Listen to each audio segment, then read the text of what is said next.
आप दोनों लोगों का। और अब इस बातचीत का आखिरी राउंड शुरू होगा, डज गॉड एग्जिस्ट की ये बहस मुफ्ती शमाइल नदवी और जावेद अख्तर साहब के बीच। आप लोग अपने अपने हाथ ऊपर करेंगे, मैं यहाँ से तय करूँगा। और माइक हमारे पास है क्या? एक ही माइक है ऑडियंस के लिए? 2 माइक है, एक इस तरफ एक इस तरफ, ठीक है। तो जी सबसे पहले हमारी सहयोगी है मारिया शकील जी, पूछिए सवाल। थोड़ा सा रुकेंगे ताकि कैमरे का फ्रेम आप पर आ जाए, आपकी तो प्रैक्टिस है टीवी की। जी नदवी साहब, मैं खुदा को मानती हूँ, पहले मैं इसी प्रमाइस से शुरू कर रही हूँ और ये बता रही हूँ आपको, मैं मानती हूँ। लेकिन कुछ सवाल हैं जो जावेद साहब ने उठाया, उसका जवाब आपको देना चाहिए। पहला सवाल ये कि गज़ा में सालों से छोटे बच्चे मर रहे हैं, वो उनको, अगर खुदा मर्सीफुल है, हम मानते हैं कि अल्लाह ताला में बहुत ताकत है, तो वो बच्चे क्यों मर रहे हैं? दूसरी बात ये कि अगर कंटिजेंसी की जो आप बात करते हैं, पूरे मुस्लिम ममालिक मिल करके भी उन गज़ा के बच्चों को क्यों नहीं बचा पा रहे हैं? क्योंकि अगर वो चाहते, क्योंकि अल्लाह ताला उन पर हुकूमत करते हैं, सब पर हुकूमत करते हैं, तो वो उनको क्यों नहीं बचा? जी थैंक यू वेरी मच। बहुत अच्छा किया आपने इस चीज़ को जिक्र कर दिया, मैं इसको और अच्छे से एक्सप्लेन करने की कोशिश करता हूँ। देखें, जहाँ तक आपने कहा कि गज़ा के बच्चों को मारा जा रहा है, देखें 2 वर्ल्ड व्यू है, एक एथीस्टिक वर्ल्ड व्यू, एक थीस्टिक वर्ल्ड व्यू है। बच्चे मर रहे हैं दोनों वर्ल्ड व्यू में, लेकिन हमारा वर्ल्ड व्यू कह रहा है कि रिकॉम्पेंस है, ये कह रहे हैं कि उनका मरना बेकार जाने वाला है, कोई उसका रिकॉम्पेंस नहीं है, चूंकि इनके यहाँ आखिरत और अल्लाह का कोई तसव्वुर या गॉड का कोई तसव्वुर नहीं है। आपने ये सवाल किया कि गॉड मर्सीफुल है, क्यों नहीं रोकता? ये मैंने बताया कि ये मिसकंसेप्शन है लोगों के दरमियान कि गॉड को सिर्फ मर्सीफुल और ओमनीपोटेंट समझते हैं। गॉड के सिर्फ यही 2 एट्रीब्यूट्स नहीं हैं, गॉड के कई सारे एट्रीब्यूट्स हैं, उनमें से अल हकीम भी है, उनमें से ऑल वाइज भी है, ऑल नोइंग भी है। लिहाजा अगर इस दुनिया में किसी को तकलीफ आ रही है और गॉड उसको नहीं रोक रहा है, वो इसलिए नहीं रोक रहा है चूंकि इंसानों को फ्री विल दिया गया है। ठीक इसी तरीके से अगर एक डॉक्टर किसी छोटे बच्चे को इंजेक्शन लगा रहा है, उसे तकलीफ पहुंच रही है, उसके लिमिटेड पर्सपेक्टिव के एतबार से यह गलत हो रहा है और डॉक्टर बुरा है। लेकिन जब आप ब्रॉडर पिक्चर को देखेंगी, आपके और हमारे पास सिर्फ एक पिक्सल है, हमें इतना नजर आ रहा है कि गज़ा में कत्ल हो रहा है, लेकिन इसके पीछे कितना रिकॉम्पेंस उनको मिलने वाला है, पूरा पिक्चर गॉड के पास है। तो एक पिक्सल से आप पूरे पिक्चर को कभी भी जज नहीं कर सकती। आप इसमें कुछ जोड़ना चाहेंगे? आपको कुछ बोलना है इसमें? भैया आपने बहुत अच्छा जस्टिफिकेशन दिया, या आप वो जो वहाँ के प्राइम मिनिस्टर इजराइल के उन्हें भेजिए, वो बहुत खुश होंगे। आप जस्टिफिकेशन दे देना कि अगर गॉड नहीं है तो बच्चे क्यों मर रहे हैं, आप बताएं।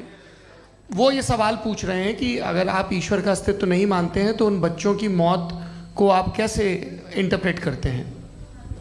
भाई ये दुनिया जो है, जो ताकतवर लोग होते हैं वो एक नाइंसाफ़ी करते हैं। तो ये अच्छा काम है आपके नज़दीक, तो नेचर नाइंसाफ़ी पे मबनी है। अरे मेरे भाई, आप नेचर की कहाँ बात कर रहे हैं, तो इंसान की बात। तो फिर जब मैं इंसान की बात कर रहा था, आप नेचर की बात करने लग गए। क्रॉस एग्जामिनेशन नहीं, हाँ अब आप मुझे बोलने नहीं देंगे तो अलग बात है, आप बोलिए, मुझे कोई जल्दी नहीं। जी नहीं, ये क्रॉस एग्जामिनेशन, मुझे बोल तो लेने दीजिए। जी बोलिए। क्या बात ये है कि ह्यूमन सोसाइटी तभी साथ में रह सकती है जब वो मोहब्बत से, एकता से, एक दूसरे के एहतराम करके रहे। इसके अलावा पॉसिबल नहीं है, अकेले तो इंसान रह नहीं सकता। वहाँ पर कुछ लोग हैं जो फाउल करते हैं, वो फाउल हमेशा से तारीख में होता आया है। आज ये हो रहा है, जो हो रहा है बहुत बुरा हो रहा है, बहुत जालिमाना है, बहुत जाबराना है। उसको आप कहें कि ये बच्चों को कॉम्पनसेशन मिल जाएगा या इसकी इंजेक्शन है, इंजेक्शन तो हेल्थ के लिए दिया जाता है। आप ये कह रहे हैं कि ये बच्चों की जो धज्जियां उड़ रही हैं ये इंजेक्शन है, ये टेस्ट है और उस टेस्ट में उनको ऐसा रिकॉम्पेंस मिलेगा जो आपके तसव्वुर के बाहर है। ये आप 3 बरस के बच्चे को बारूद से उड़ा के टेस्ट ले रहे हैं। वाह, वो नहीं ले रहा है, खुदा नहीं उड़ा रहा है, इजराइल उड़ा रहा है। जी, ये तो उसको कंडेम करें। अगला सवाल लेते हैं प्रोफेसर पुरुषोत्तम अग्रवाल। मुफ्ती साहब, एक निवेदन आपसे है कि कम से कम थोड़ा सा माइक क्लोज, एक रिलीजियस और फिलॉसफिकल कर मैम प्लीज। एक रिलीजियस और फिलोसॉफिकल ट्रेडिशन है जो ब्रह्मांड को यानी यूनिवर्स को ही अंतिम मानती है।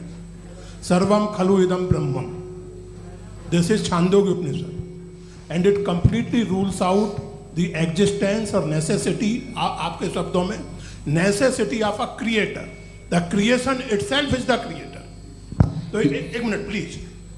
दूसरा जो सवाल आपने अभी, जो आप बार बार कह रहे हैं कि भगवान विद्वान भी है, वाइज, सब जानने वाला, तो अगर विजडम में दुनिया भर के पापों और अत्याचारों को बर्दाश्त करना शामिल है, तो फिर इसका मतलब ये हुआ कि अगर मैं फ्री विल से उसको अपोज करता हूं तो ईश्वर की विजडम और मेरी फ्री विल में कॉन्ट्राडिक्शन है। Because when I am opposing whatever is happening in Gaza, then I am opposing the God's will और गॉड्स विजडम। जवाब लेते हैं क्योंकि तो गॉड की विजडम में, एक मिनट सर प्लीज सर, ये एक जुमला, गॉड की विजडम है कि गाजा में जो कुछ हो रहा है वो हो रहा है, मैं उसका अपोज कर रहा हूं, तो मैं गॉड की विजडम के खिलाफ जा रहा हूं। एक सवाल। दूसरा ये, नहीं आपने दो ऑलरेडी, सर आप और सवाल कर लें, लेकिन मुझे दो जवाब दे सर, दें। पहले आपने ये कहा, सुनिए मेरी बात सुनिए। भाई इजराइल के गॉड के मुताबिक तुम्हारा ठीक हो रहा है ना? नहीं हो रहा है, ठीक नहीं हो रहा है, मैं बता रहा हूँ क्या हो रहा है। आप तशरीफ रखें, मैं बता रहा हूँ क्या हो रहा है। Let me complete please. एक सेकंड गाइस, एक सेकंड। ये देखिए, ऐसा है कि ये सब बड़ा आपस में विचार विमर्श के बाद ये तय हुआ था कि कुछ नियम बना लिए जाएं ताकि एक टाइम बाउंड बातचीत चले। और भाई साहब, आप बड़ा जरूरी काम कर रहे हैं, लेकिन कैमरे के फ्रेम में आके उस काम को गड़बड़ कर दे रहे हैं। ठीक है गुरु, अब मेरे को कहीं का गुस्सा कहीं निकालना था, सॉरी। नहीं, कोई गुस्सा नहीं है जी। तो प्रोफेसर ने सवाल पूछे, आप उनके जवाब दें, और थोड़ा ये सब लोग थोड़ा ख्याल रखें भाई, सवाल संक्षिप्त रखें जी। आपने दो सवाल किया। सबसे पहला ये कहा कि हमारे पास ये कॉन्सेप्ट है कि ये यूनिवर्स खुद नेसेसरी बीइंग है, creation itself is the creator. How irrational is this कि मैं एग्जिस्ट करूंगा बाद में, लेकिन अभी एग्जिस्ट कर भी रहा हूं, यानी एक ही टाइम में एग्जिस्ट भी कर रहे हैं, नहीं भी कर रहे हैं। This is not true. दूसरी चीज आपने कहा कि अगर इजराइल में, सॉरी माफ कीजिएगा, Israel doesn't exist, occupied Palestine में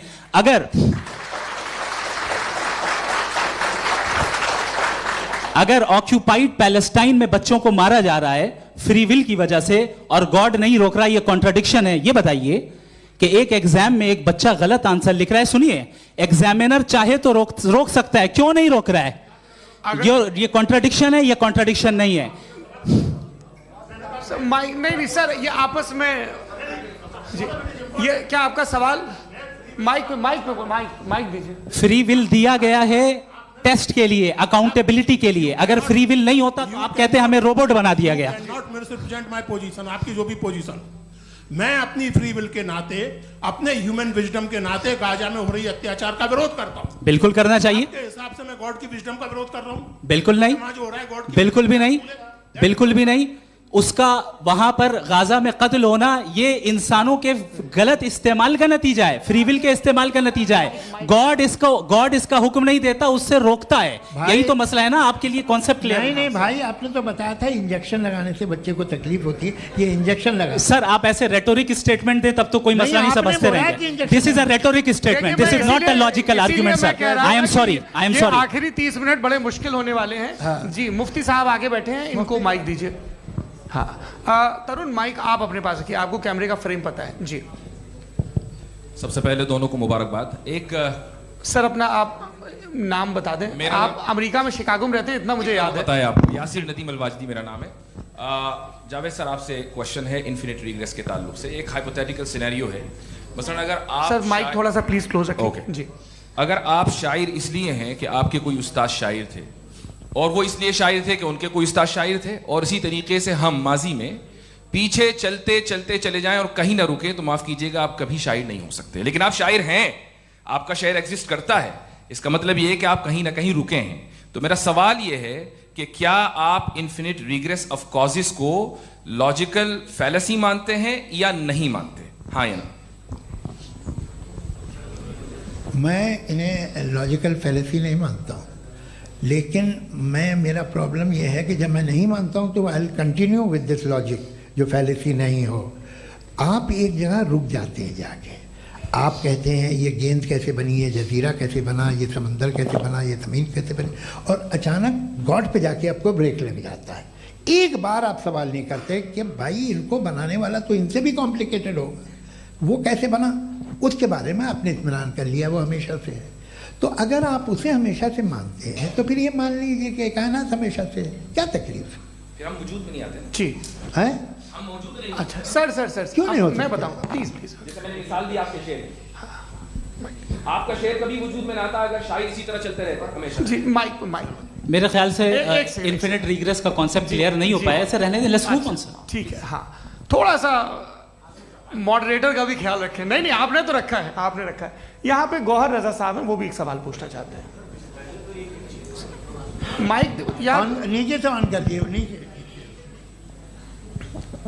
पहले तो ये कह दूं कि मैं उन बच्चों से शर्मिंदा हूं जिनको गजा में कत्ल किया गया, क्योंकि हमारे होते हुए कत्ल किया गया। लेकिन उससे ज़्यादा शर्मिंदगी इस बात से हुई कि मुझे लगा कि मुफ्ती साहब उसको जस्टिफाई कर रहे हैं। बिल्कुल भी नहीं, आप बहुत ही गलत मुझे बात लगा कह रहे मैं गलत हो सकता हूं। हैं। बिल्कुल गलत मैं है। सवाल पूछ रहा हूं। सवाल मैं देखिए, सवाल अगर पूछ रहा हूं। एक सेकंड, मैं जावेद भाई गौर से साहब, एक डिसएग्री सेकंड, गौर करता साहब, हूं। एक सेकंड देखिए, अगर देखिए एक सेकंड आप सर वेट अरे आप कुछ मेरे पहले मुझे अपनी बात क्या लेने दीजिए। अगर ऑडियंस तय करेगी तो फिर मॉडरेटर का मतलब नहीं। मेरा आप सबसे ये कहना है, ये बहस दो लोगों के बीच में है, एक तरफ मुफ्ती साहब, एक तरफ जावेद साहब। पिछले 1.5 घंटे से ये लोग अपने अपने तर्क रख रहे हैं। आपकी इनसे इत्तेफाकी हो सकती है, ना इत्तेफाकी हो सकती है। मेरे उस्ताद मुझे सिखा गए हैं कि मुखामुखम में असहमति की गुंजाइश बची रहनी चाहिए। अगर मैं आपकी बहुत इज्जत करता हूं गौहर साहब, आपने जो कमाल की किताबें लिखी, साइंटिफिक टेम्परामेंट, लेकिन मेरी ये गुजारिश है आप सबसे कि यदि आप इन लोगों ने जो बोला उन पर टिप्पणियां करेंगे तो ना वक्त की पाबंदी रहेगी, ना वो अनुशासन। आप सवाल पूछ लें, उस सवाल में जो बात आ जाए वो आ जाए। मैं जावेद साहब से डिसएग्री करता हूं, इसलिए जावेद साहब से सवाल पूछ रहा हूं। आपका सवाल जावेद अख्तर साहब से और सवाल ये है मेरा कि जावेद साहब ने कई बार लॉजिक का इस्तेमाल किया कि साइंस में लॉजिक है और रिलीजन में लॉजिक नहीं है। मेरा ख्याल ये है कि रिलीजन में भी लॉजिक है, लेकिन उस लॉजिक की बेसिस ये है कि आप रुक जाते हैं, जिसका जिक्र जावेद साहब ने बार बार किया, यानी खुदा के तसव्वुर पे आते हुए, गॉड के तसव्वुर पे आते हुए रुक जाते हैं। और इसमें सवाल पूछना मतलब फॉरबिडन होता है। सवाल यह है कि क्या जावेद साहब इससे एग्री करते हैं कि साइंस की लॉजिक अलग है और रिलीजन की लॉजिक अलग है? बताइए सर। देखिए, 3 चीज़ें हैं। साइंस है, एक है मंतिक है, इस्तिदलाल है, और एक जो है कुछ भी नहीं है, फेथ है, अकीदा है। मैं अकीदे की लॉजिक का कायल नहीं हूँ। मुझे आप इस्तिदलाल से, लॉजिक से, रीज़न से समझाइए, मैं मानने को तैयार हूँ, मेरा क्या नुकसान होगा। लेकिन ये कि अकीदे पे मैं नहीं जा सकता हूँ। अकीदे का मतलब है कि तुम ये मान लो, सवाल ना करो, ये नहीं। आप सारी बातें करके, बड़ी साइंटिफिक बातें करके एक जगह जाके खुदा के हुदूद पे रुक जाते हैं, सरेंडर कर देते हैं। मैं सरेंडर करने को तैयार नहीं। That's all. जी, ये आगे सर बैठे हुए हैं, इनको माइक दीजिए। भाई वो आप पूछना चाह रहे थे ना भाई? हाँ, नहीं मैं ये जी, आपका नाम? आसिम इफ्तिखार। आसिम जी, पूछिए। सर, जावेद सर से सवाल है कि आपने अपने माइक थोड़ा करीब रखिए। अपने क्लोजिंग स्टेटमेंट में बात कही थी कि मज़हब का जो फ्यूचर है वो ज़्यादा दिन नहीं जाने वाला है, लेकिन मैं देख पा रहा हूँ कि जो ऑक्सफोर्ड यूनिवर्सिटी की एक स्टडी है 2011 में हुई है, जिसके 50 एकेडमिशियंस ने इसको अंजाम दिया था, उसमें वो ये कहते हैं कि जो फेथ इन गॉड है वो इनबिल्ट है ह्यूमन नेचर के अंदर, जिसको हम कहते हैं फितरत के अंदर शामिल है वो। और वो ये कहते हैं कि अगर कोई ये समझता है कि मज़हब को वो ख़त्म कर देगा तो ये उसकी गलत फहमी है। तो आप इसके बारे में, इस स्टडीज़ के बारे में क्या कहते हैं? ठीक है, मैं उनसे एग्री नहीं करता हूँ। वो कौन से प्रोफेसर होंगे? ऐसा उनके क्या पास डेटा है, इन्होंने डेटा के बेस होगा। डेटा क्या हो सकता है? फ्यूचर का डेटा तो नहीं हो सकता ना उनके पास, प्रेजेंट का डेटा हो सकता है। डेटा आपने सुना 100 साल पहले का बाद का डेटा? मैंने तो नहीं सुना आज तक। तो आज उनकी ये राय है और होगी राय, ठीक है। दुनिया में तरह तरह की राय है लोग, लेकिन मैं समझता हूँ कि वक्त के साथ इंसान ज़्यादा से ज़्यादा रीज़नेबल और लॉजिकल होता जा रहा है। आज आप देखिए वेस्टर्न यूरोप में क्या परसेंटेज है नॉन बिलीवर्स की, बहुत हाई। वहाँ चर्च खाली पड़े होते हैं। तो अल्टीमेटली तो इंसान कोई ऐसी बात बहुत अरसे तक नहीं मान सकेगा, चाहे गलत या सही, जो उसे उसके दिमाग को, उसके जहन को, उसके लॉजिक को अपील न करे। वो कह रहे हैं तो ऑक्सफोर्ड के होंगे तो कैम्ब्रिज के होंगे तो मुझे क्या लेना देना। उनका डेटा मुस्तकबिल का नहीं हो सकता है। जी दीपक, हाँ पूछिए। मैं आऊँगा अभी, पीछे की साइड भी आऊँगा, माइक वहीं भेजूंगा 2-3 साल के लिए। जी जावेद साहब आपसे सवाल है। नमस्ते। अरे भाई सर, अगर आप ही लोग को तय करना है तो फिर 200 लोग तय कर लें। ये सब नहीं sir, please don't do this sir. Sir everybody has a right sir, but we can only take selected questions. No no sir, ये यंग लोग भी हैं तो इनकी ये अब उतने यंग, भाई आप यंग हैं कि नहीं हैं? वो कह रहे हैं वो भी यंग हैं साहब, आप उनकी नौजवानी पर दावा उनको ही करने थे। हाँ मुफ्ती साहब आप यंग, हाँ पूछे। अरे भैया सर मेरा सवाल ये है, कुछ इनसे भी तो पूछो। जी नहीं बस आपसे एक सवाल है। जैसे थीस्टों के पास अपने जो ईश्वर को मानते हैं उनके पास अपने सोशल गेट टुगेदर्स हैं। 5 रोज़ क्रिसमस आने वाला है, होली है, दिवाली है, ईद है। एथिस्ट क्या ऑफर कर रहे हैं? मतलब मैं इनकी दुकान से बोलूं मैं आना चाहता हूं उस तरफ, पर मैं अट्रैक्ट नहीं हो पा रहा हूं। मैं सोशल गेट टुगेदर्स क्या है आपके पास? वो ये कह रहे हैं कि जो धार्मिक लोग हैं, अलग अलग धर्म के लोग, उनके उत्सव त्योहार कॉन्ग्रेगेशन बहुत हैं। अब आपको मैं एक सुनाता हूँ, यहाँ हिस्टोरियन भी बैठे हैं। मृदुला जी आप बताइएगा सही है कि नहीं। ये एक कॉन्स्टेंटाइन, एक ग्रीक रोमन बादशाह था जो क्रिश्चियनिटी आने के 400 साल बाद उसने डिसाइड किया कि मैं क्रिश्चियन हो जाऊंगा, मेरी पूरी स्टेट कैंसिल हो जाएगी। उस ज़माने में ऐसे ही होता था, राजा जो धर्म इख्तियार करता था वो जनता भी कर लेती थी। इसलिए कि वो हो गया था बैंकक्रप्ट, और उसे जो मेडिटेरियन कोस्ट के रिच क्रिश्चियन वो थे मर्चेंट, उससे पैसा चाहिए था। तो उसने कहा यार क्रिश्चियन हो जाओ। तो उसने अपने वजीर से कहा कि भाई ये हिस्ट्री है कि अब हम लोग क्रिश्चियन हो जाते हैं। पहले सर हो जाएंगे, कोई प्रॉब्लम नहीं है, लेकिन एक प्रॉब्लम ये है कि 17 दिसंबर से 25 दिसंबर तक जो पेगन फेस्टिवल होता, जो पेगन जो फेस्टिवल होता है वो बंद हो जाएगा, इसलिए कि हम क्रिश्चियन हो गए तो होगा नहीं। तो वो बच्चों को बहुत बुरा लगेगा, पब्लिक को बहुत इन्जॉय करते हैं, खासतौर से 25 तो मेन डे। उसने कहा हाँ ये तो सही कह रहे हो, ये जीसस क्राइस्ट की पैदाइश कब थी? पहले साहब वो अप्रैल में थी। नहीं कट करो, वो 25 दिसंबर को है। यह हकीकत है जी। और 400 साल बाद क्रिश्चियनिटी के अप्रैल से दिसंबर ले आए, और इसलिए कि यहाँ पेगन फेस्टिवल होता था। अब मनाते हैं आप आराम से। ये जो सारे फेस्टिवल हैं ये रिलीजन से, हर एक को एक इंटरटेनमेंट डिपार्टमेंट चाहिए होता है अपनी कंपनी चलाने के लिए। तो ये रिलीजन ने, ये सेकुलर त्यौहार थे जिन्हें रिलीजन्स ने ले लिया है। ये मौसम के थे, फसलों के थे, किसानों के थे, उसको आपने लेकर रिलीजियस रंग दे दिया। ये कोई रिलीजन से थोड़ी आए आप। अच्छा हमें देखिए, हम तो मुल्द हैं, हम ईद मनाते हैं, हम दिवाली मनाते हैं, हम होली मनाते हैं, हम क्रिसमस मनाते हैं। बम्बई की फिल्म इंडस्ट्री की सबसे बड़ी होली हमारे घर में होती है, सबसे बड़ी ईद हमारे घर में होती है। वो हमारे सोशल वो है, हमारे हेरिटेज है। ऐसा थोड़ी है कि we will throw the baby along with the water. ये तो अच्छी चीज़ है, इन्हें रखो, जो बेकार है फेंक दो। जी हाँ हेलो जी, मेरा सवाल नादवी जी से है। जैसा कि आपने बोला कि गॉड टाइम के भी परे हैं, और गॉड इतनी कॉम्प्लेक्स चीज़ है कि उसे ह्यूमन माइंड समझ नहीं सकता, और गॉड ने अर्थ पे फ्री विल भी दे दी है। तो आप अपना वक्त ज़ाया क्यों कर रहे हैं गॉड के बारे में बात करके? अपन को तो बात करनी चाहिए कि सोसाइटी को बेहतर कैसे करें। जी, मैं गॉड वही बताता है सोसाइटी को कैसे बेहतर करें। अभी मैं आपका जवाब देता हूँ। आपने कहा कि टाइम पे वो एग्जिस्ट नहीं करता, नहीं, मेरा सवाल ये है कि जैसा आपने बोला कि गॉड बहुत ही कॉम्प्लेक्स चीज है। मैंने कहा ही नहीं कि कॉम्प्लेक्स है, तो आपके अल्फाज हैं।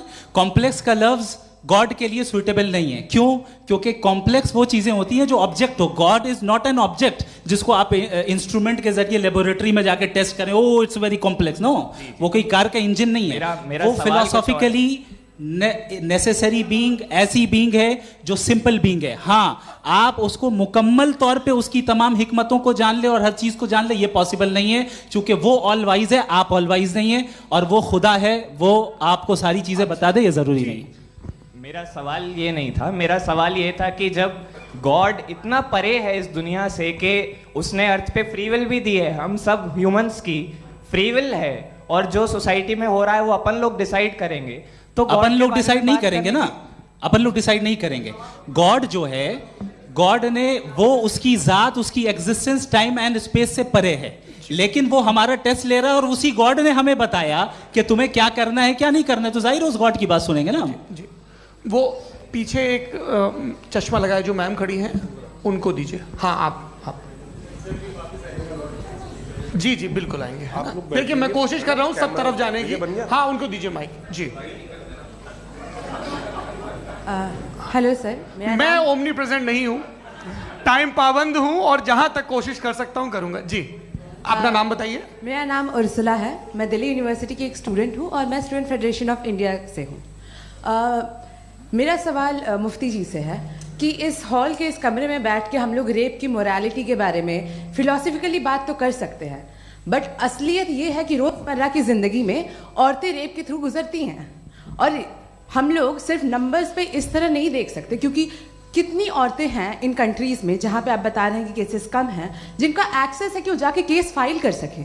कितनी औरतें हैं जो जिनको काम करने की आज़ादी है उन कंट्रीज़ में। यूरोप में ये आज़ादी आ गई, यूरोप में ये रूल्स आ गए, तो हम आज उसके बारे में बात कर पा रहे हैं। जी जवाब।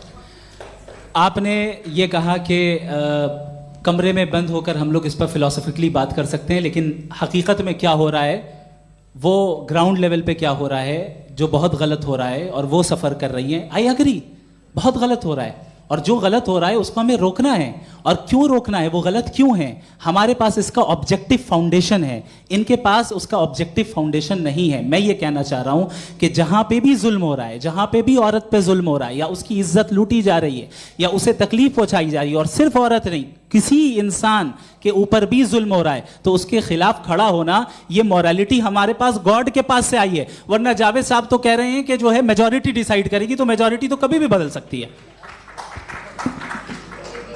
क्या आप हाँ। ये थोड़ी सी आपको गलतफहमी है। मैं अगर मेरे जुमले से ये मदना निकला या मैंने कहा, तो ये जुमला मैं वापस लेता हूँ। ये मेरा मतलब ही नहीं था कि मेजॉरिटी डिसाइड करेगी। मेजॉरिटी डिसाइड करे तो दुनिया में बड़ी, वैसे आपने कहा था ये जुमला। अच्छा हो, मैं मान रहा हूँ, बाद में रिकैप कर लेंगे। एक सेकंड मैं अपनी एक्सप्लेनेशन दे रहा हूँ। मुनासिब बात यह है कि हम सब के सब दिल में जानते हैं कि क्या अच्छा है क्या बुरा है, हमें पता है अच्छी तरह से। जो लोग बुरे काम करते हैं उन्हें भी मालूम अच्छा क्या है। यही तो सवाल था हजरत, कि फिर ये मोरालिटी आई कहाँ से? Cross examination. हाँ जी हाँ। मोरालिटी साथ रहने की डिजायर से आई, यानी साथ रहकर जो कुछ कह दे, जो कुछ कर दे, वो हो जाएगा। नहीं नहीं, तो आप कायदे से रह ही कर सकते हैं जब तक लोगों में मोरालिटी हो, वरना क्यास हो जाएगा। ये आपको कैसे पता? जी हमने देखा ना, जहाँ मोरालिटी का क्यास हो गया, हम देखते हैं। कहाँ पे देखते भाई? दुनिया में। आप जो कह रहे हैं, आप कहीं पे अगर गलत हो रहा है तो उसको आप गलत देखिए। आप एपिस्टेमोलॉजी की बात कर रहे हैं, मैं ऑन्टोलॉजी की बात कर रहा हूं। मैं इस बहस के बाद आप दोनों लोगों को चाय पे होस्ट करूंगा, वहां पे क्रॉस एग्जामिनेशन कर लीजिएगा। अभी ऑडियंस का हक मार रहे हैं आप लोग भाई, सर जस्ट लोग हैं आप लोग। और ये भाई ये हाँ उधर आएंगे, जी सर आएंगे। अच्छा सर मेरा नाम लईकुर रहमान है और मैं अलीगढ़ मुस्लिम यूनिवर्सिटी का स्टूडेंट हूँ। और जहाँ तक मुझे पता है कि sir you are also product of Aligarh Muslim University. मैं भी उसी चमन का बुलबुल। हाँ सर, तो बड़ी खुशी हुई मुझे जान करके कि मैं आपसे मिलूंगा। सवाल सर, मेरा सवाल यह है, सर सैयद अलैहिर्रहमा का नज़रिया यह था कि खुदा के वजूद को अक़ल के दायरे में रह कर के तलाश करना, न कि पूरी तौर से उसका इनकार कर देना। Sir how will you define it? नहीं तो ये तो आप इन्हें बताइए। ये सवाल आपसे खुदा का वजूद साबित कर रहे हैं। नहीं तो सर आपने इनकार कर रखा है, इस वजह से मेरा क्वेश्चन। उन्होंने यही एक सेकंड सर सैयद ने यही कहा ना कि अक्ल से आप खुदा के वजूद को साबित नहीं कर सकते, यही कहा ना भाई। वो उन्होंने कहा कर सकते हैं और वो कर दिया गया आज। वो फोन दो। तलाश करना या साबित करना अक्ल से नहीं हो सकता। अरे सवाल तो सुन लीजिए जी। अक्ल से नहीं हो सकता है, यही कहा ना आपने। अक्ल से हो सकता है। अरे वो यही कह रहे हैं भाई, आप बता रहे हो सकता है, वो तो कुछ और।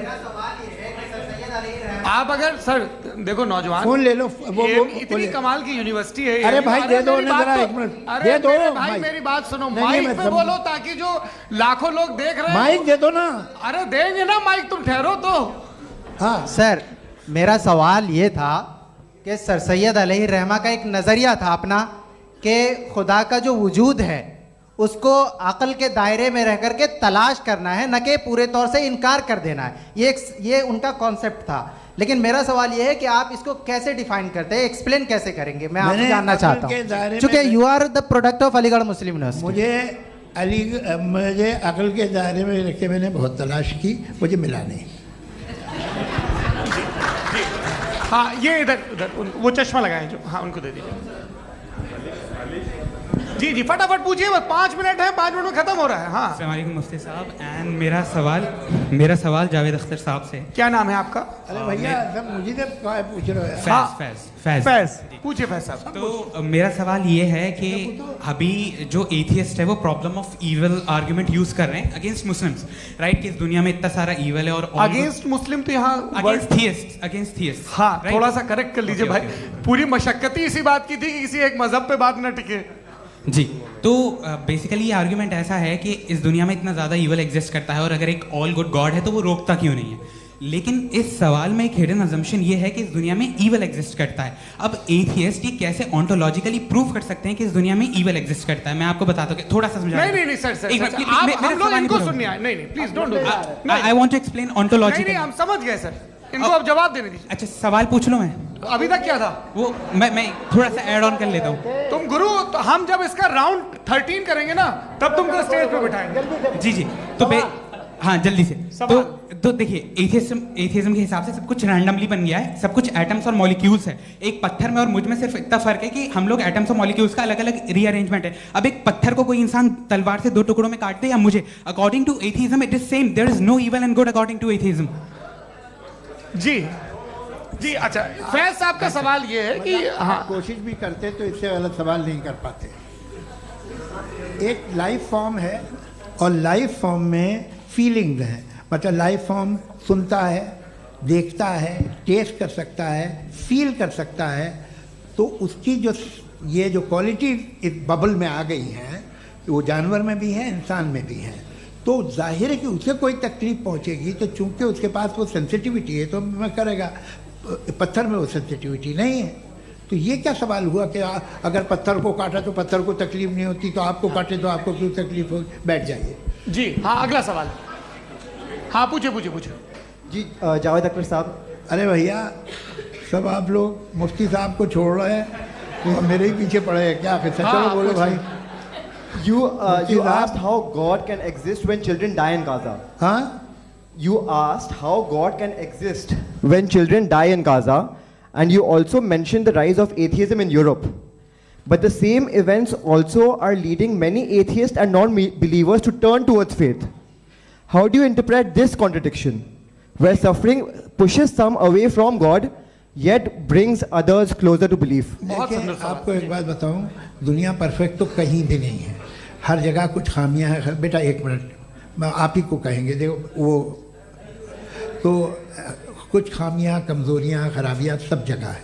लेकिन अगर देखोगे ईमानदारी से कि दुनिया सबसे ज़्यादा महज़ब कहाँ है, एक आम शहरी को कहाँ हुकूक हासिल हैं, वो बोल सकता है, अपनी मर्ज़ी से काम कर सकता है, अपनी मर्ज़ी से राय दे सकता है, हुकूमत के ख़िलाफ़ बोल सकता है, बरसरे इक़्तिदार लोगों के बारे में बोल सकता है, सरमायादारों के ख़िलाफ़ बोल सकता है। तो आपको ये स्कैंडिनेवियन कंट्रीज़ में मिलेगा, वेस्टर्न यूरोप में मिलेगा। मैं नहीं कह रहा वो परफेक्ट है, बिल्कुल नहीं, वहाँ बहुत ख़राबियाँ भी हैं, परफेक्ट तो कोई।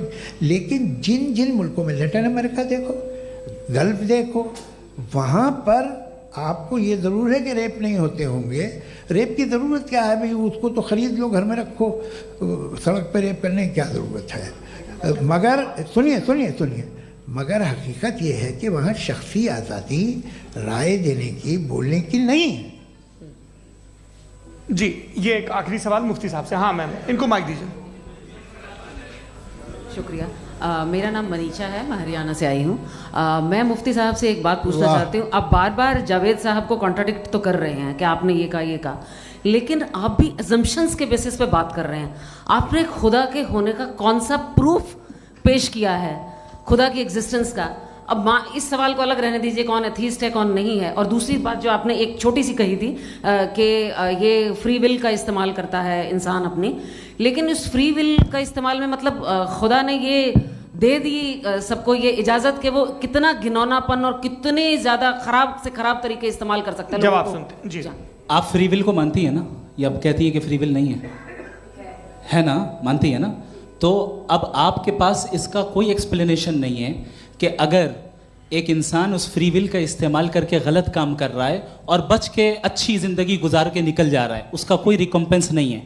हमारे वर्ल्ड व्यू में जो इंसान गलत काम कर रहा है उसको भी रिकम्पेंस यानी उसका बुरा बदला मिलना है, और जो सही काम कर रहा है उसको सही बदला मिलना है। लिहाजा जो फ्री विल है वो इस तरीके से है कि एक लिमिटेड टाइम तक खुदा ने मोहलत दी है। ऐसा नहीं कि छूट दे दी, जो करना है करते रहो हमेशा। वक्त आएगा जब एग्जाम का टाइम खत्म होगा तब रिजल्ट आएगा, दौराने एग्जाम जबरदस्ती आपको नहीं बताया जाएगा। अरे भाई एक सेकंड, जी एक सवाल मुफ्ती साहब से मेरा सर, मुफ्ती साहब से जी, एक सवाल। हाँ, मुफ्ती साहब, मैम एक सेकंड रुक जाइए, आपसे फोन आप इसके बाद पूछ आपसे लीजिएगा, माइक यहीं छीन रहेंगे चुका। वो। हाँ, बोलिए। मैं मुफ्ती मैम, साहब एक एक ही सेकंड। सवाल करता हूँ कि अगर जो हो रहा है फ्री विल से हो रहा है और एक दिन बरोज़ क़यामत इंसाफ होगा मैशर में वगैरह वगैरह, तो दुआ क्यों मांगते हैं लोग? दुआ मांगते हैं इसके मतलब है अभी भी उसने ये डिपार्टमेंट रखा है कि मैं रोज़मर्रा की ज़िंदगी में इंटरफेयर बिल्कुल बिल्कुल, ही कैन। तो तुम कैन हो, तुम मुझे नौकरी दिला देते हो, मेरे बेटे को ग्रीन कार्ड दिला देते हो, और 45,000 बच्चे मरते उन्हें रोकते नहीं हो। नहीं तो क्या आप ये कह रहे हैं कि इस दुनिया में जालिमों को कभी पकड़ ही नहीं होती है? अरे जो भी पकड़ होगी वो बच्चे रोते हैं। बिल्कुल, देखिए मैंने अपने ओपनिंग स्टेटमेंट में यही कहा था कि जनाब जावेद साहब सिर्फ इमोशनल आर्गुमेंट देंगे। This is an emotional argument. ये छोटे मोटे इसके पीछे का रीजन मैंने बताया क्या है, देखिए मैं इसके पीछे का विजडम क्या है मैंने बताया। मंच से आप लोगों को सज्जनों इसलिए कह रहा हूं ताकि थोड़ा सा आपके कॉन्शियंस पे जोर रहे कि आपको ऑर्डर बचा के रखना है। वक्त तय हुआ था, ये वक्त पूरा हुआ, आपने इतने धैर्यपूर्वक सुना, मैं आप सबका बहुत बहुत शुक्रगुजार हूं। यदि इन दोनों विद्वानों की इच्छा होगी तो कभी हम इस बातचीत का राउंड 2, राउंड 3, यही तो देखिए खूबी है इंसान की कि बहस मुबाहसे में वो पड़ा रहता है। आप लोगों ने बड़े धैर्य का परिचय दिया, बहुत बहुत शुक्रिया। इसी के साथ ये बातचीत यहाँ पे आप लोग समाप्त को होती है। मैं एक बात बता दूं, ये सारी बहस हो गई, अब मुफ्ती साहब और बड़े मुफ्ती साहब इन साथ के साथ मैं खाना खाने वाला हूँ। अच्छा